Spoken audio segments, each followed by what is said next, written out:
Alors dans cette vidéo, on va voir les différences entre le vectoriel et le bitmap, puisque c'est vraiment la différence fondamentale entre Illustrator et Photoshop. Je sais, Photoshop peut faire du vectoriel, mais c'est un logiciel d'édition bitmap normalement et essentiellement, même s'il a des possibilités vectorielles.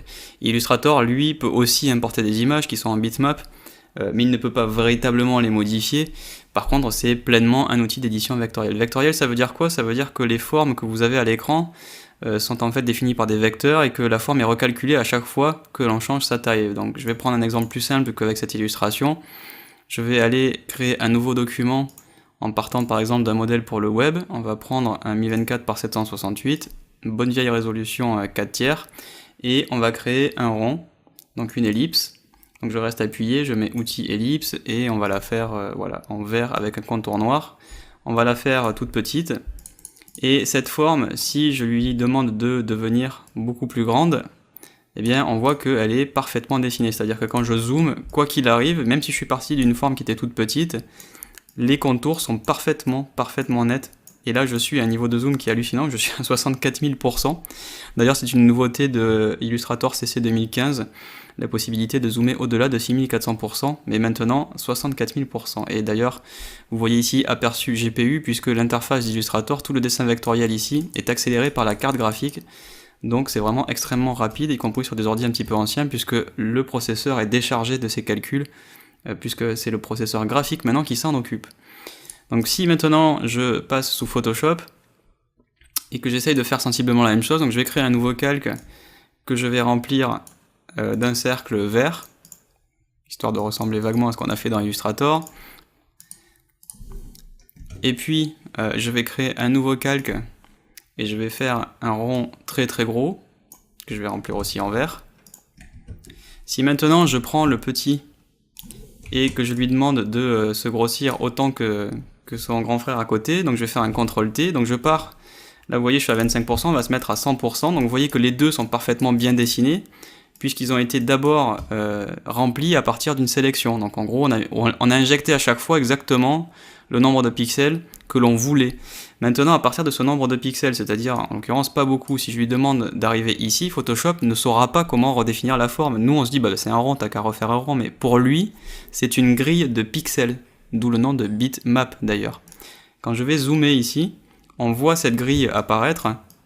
Je vais peut-être vous faire juste voilà, un petit CTRL-I pour le passer en violet, histoire que vous voyez la grille. Voilà, ce sont des pixels et j'ai foncièrement des bords qui sont en fait définis à partir d'un escalier. C'est juste que quand on zoome à 100%, on voit pas vraiment que c'est du bitmap. Donc je vais le remettre en vert et ce qu'on va faire, c'est un petit CTRL-T et on va grossir pour qu'il arrive à peu près, hein, on ne sera pas obligé d'être exactement pareil, mais vous allez voir. Allez, on va le faire exactement pareil, histoire de faire une belle démonstration. Tac, là il est exactement pareil, je valide. Et quand je zoome, donc celui du dessous c'est bien celui qui était petit, regardez quand je zoome, sur les côtés, on se retrouve avec des bords qui sont complètement flous, parce que chaque escalier que l'on voyait qui était clean quand il était petit, mais quand il devient très grand, il manque des choses au milieu. Illustrator saurait le redessiner parce qu'il recalcule intégralement la forme à partir de vecteurs. Photoshop, lui, ne fait que interpoler. C'est comme si vous lui dites, je te donne un sac de billes qui est tout petit, il y a 20 billes, je te donne un sac qui est 5000 fois plus grand, mais tu as toujours 20 billes pour arriver à le remplir. Et il faut qu'il devine tout seul le nombre de billes et qu'il les mette au bon endroit pour que le sac ait exactement la même forme, avec les billes remplies. Et évidemment, on n'aura jamais le même résultat, et on n'aura jamais un résultat aussi bon que si on l'avait rempli d'autant de billes dès le premier coup. C'est un peu le même système, ici les escaliers, on les voit, ils sont très visibles, ils sont flous, et ça donne du coup une forme qui est vraiment pas très jolie, quoi. Donc en zoomant très fort, si on remet l'ancien, vous voyez que là les escaliers ils sont toujours visibles, mais ils étaient visibles à 3200%. Quand on était à 100%, c'était quand même très clean. Alors que là, à 100%, c'est pas du tout clean. Encore une fois, puisqu'on est passé d'un truc tout petit avec peu d'informations à un truc très grand, et Photoshop a essayé de deviner comment ces informations devaient se répartir avec autant de nouveaux pixels. Donc voilà ce qui fait la différence entre le vectoriel et le bitmap, ce qu'on appelle littéralement une carte de points en français. C'est que en vectoriel, vous n'êtes pas dépendant d'une résolution, vous n'êtes pas dépendant d'un nombre de points par centimètre ou pouce carré, suivant l'unité que vous utilisez. Vous avez en fait une formule qui redistribue à chaque fois tous les pixels, parce que il y a forcément des pixels, c'est-à-dire que là sur mon écran, ce rond, il occupe une certaine taille, c'est évident. On voit que il fait 604 par 551, donc il occupe une certaine place. Mais quand je vais le redimensionner, il va occuper une place plus petite ou plus grande, mais quoi qu'il arrive, il est toujours redessiné par le logiciel. Et c'est ça qui est important en fait, c'est surtout de se dire qu'il est vraiment indépendant de la résolution, et quoi qu'il arrive, je ne perdrai jamais de qualité avec un dessin vectoriel. Donc c'est ça qui fait la différence fondamentale entre Illustrator et d'autres logiciels de dessin qui ne seraient pas vectoriels, c'est la possibilité d'être indépendant de la résolution. Les deux se mélangent parfaitement, on peut amener du Illustrator dans Photoshop. Par exemple, si je fais un CTRL-C ici, que je vais dans Photoshop, je vais faire CTRL-V, et je peux le coller en tant que pixel, c'est-à-dire à partir de la forme d'Illustrator. Photoshop, vous voyez qu'il me pose une dimension par défaut, mais puisqu'il part d'un vectoriel, on va pouvoir le générer la première fois avec autant de pixels qu'on veut, c'est-à-dire par exemple beaucoup.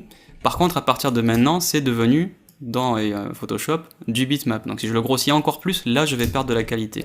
Ce que j'aurais pu faire, c'est aussi le coller en tant que calque de forme.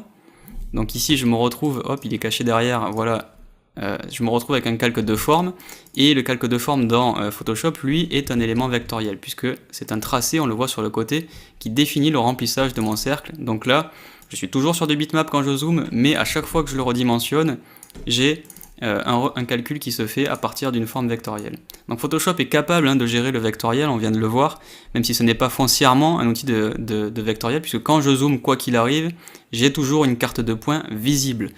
Dans Illustrator, c'est forcément des pixels, puisque mon écran dispose de pixels qui s'allument et qui s'éteignent, mais je ne vois jamais les pixels, même quand je zoome, puisque quoi qu'il arrive, l'interface me fera un dessin à partir de données vectorielles. Donc j'espère que vous avez compris la différence. Du coup, quelles sont les utilisations? Je pense que vous le savez déjà.